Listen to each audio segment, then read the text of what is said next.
let's talk now about what it's like to operate a restaurant during the pandemic. Let's bring on George Gates, COO of Gates Bar-B-Q, and Yahoo Finance's Reggie Wade to chat about being a Black restaurant owner during this pandemic. So, George, your company has been around for 75 years, and I'm sure that the company has seen rough times before in that long history. How would you classify this pandemic, given that context of that long history that you guys have?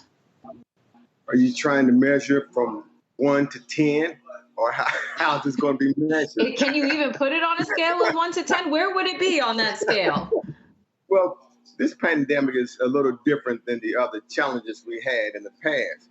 But again, we have three basic things that we stay with, and that's the product, the service, and the facility.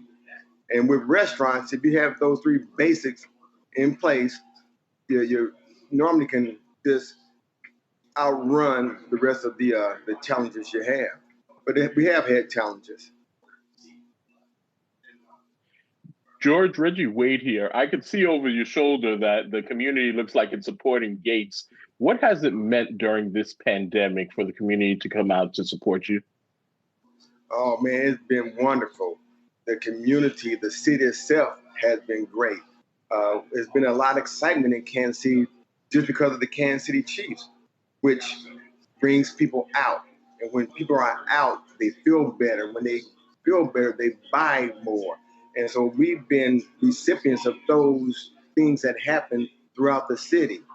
The community itself, for the last 75 years, has been supporting us through the good times, the bad times, the fat times, and the lean times. As you see behind me, we have people here now, and it's 25 degrees, and we have people out eating lunch, and we appreciate that, and we're thankful for that. George, a number of restaurants have applied for PPP loans. Has Gates applied for any of these loans or any other state or local assistance during this time? We have applied for help and assistance just to get over the rough times. And what was that process like? Was it an arduous process? Was it quick and easy? It wasn't as difficult as a lot of processes have been in the past. We have good people working with us in the financial field and with our banks and our lenders and our accountants. So with all those people in line to help us, it was pretty simple for us to mull our way through that mess. You know, George, we've been talking a lot to a lot of Black business owners and, throughout this Black History Month. And, even here at Yahoo Finance, we like to talk about this throughout the year, highlighting sometimes some of the hurdles and the difficulties that face Black business owners in particular. And as I was telling our last business owner a little bit earlier in the show, I would like to change that narrative and not talk so much about the struggles, although we do know that they exist. But I would love to know how you view being a Black man really an asset as you've built Gates into the company that it is now, 5 locations around the Kansas City area. Yes, and you have to realize it's been 75 years. I'm the 3rd generation. I have nieces and nephews and daughters and sons that are in the business. That's the 4th generation. I have a grandson who's working in the business now. That's the 5th generation. So we've been doing this struggle for a long time, and it has been good to us. We have been able to eat every day, pay our bills. So we're happy about those things that happen from being in this business. But working in the community and being a part of the community, I think is a great advantage. People tend to, when they say barbecue in Kansas City, normally they say, I'm going to Gates. And we know that's barbecue. And so those things over 75 years of hard work and community involvement and just came to be what it is. And it's a struggle. Yes, it is. It's a struggle for everybody. But I think because of the fact that we've been stable in the community for so long and been steady, that people tend to gravitate to us because they know we're going to be here.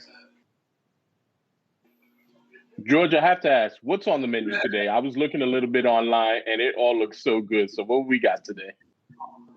Our menu is pretty set. We have a set menu. We're a specialty house. We barbecue everything. But we barbecue lamb, we barbecue chicken, we barbecue beef. Whatever meat there is, we barbecue it. We don't cook it, we don't smoke it, we barbecue it. And that's what we do. So today we have the same menu that we have almost every day. In the 5 locations, we have different items that may be special to that store. In the downtown area, we have a location, 12th and Brooklyn. We have chili. We have a Georgie burger. It's not named after me. It's named after my grandfather, who passed away in 1960. He was the first generation. He's the one that initiated all this. But we have Georgie burger. We have other specialty items. But on the menu, our signature item is our pork spare rib, natural drop. It's hard to find those anywhere because most people use the baby back or the St. Louis cut. We give a natural drop pork spare rib. Thanks a lot for that question, Reggie, because now I'm hungry. George has been talking through the menu, and now I want to eat. I'm hungry. Right. And now listening to that, I want to go get some barbecue. I've had some in St. Louis, and I was told at the time that I needed to go to Kansas City if I wanted to get some good Missouri barbecue. So next time I'm in Kansas City, I'll definitely have to drop by. George Gates, COO of Gates Bar-B-Q, Yahoo Finance's Reggie Wade. Thank you both for joining us for this conversation.